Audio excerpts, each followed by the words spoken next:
Honosná svadba na východe Slovenska. Ženích si prišiel pre svoju nevestu vrtuľníkom. To aj my a jeho babička sme sa tak poskladali. Ja mu vyplatím ten vrtuľník. No, tak som zaplatila 27 000. A rovnako odleteli na hostinu v tatranskom hoteli. Mimoriadne štedrá bola početná rodina, aj svadobní hostia.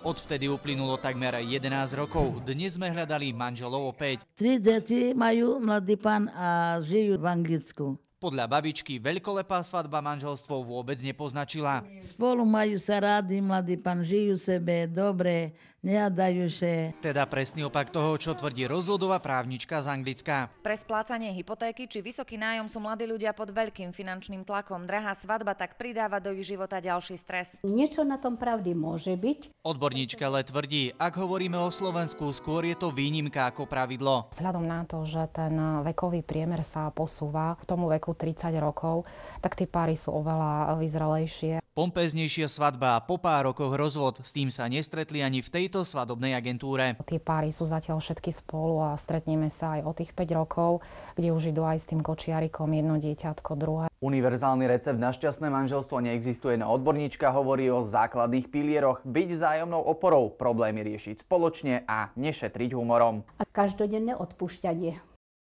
Na tom sa buduje manželstvo. Marek Vnenčák, televízia Markíza.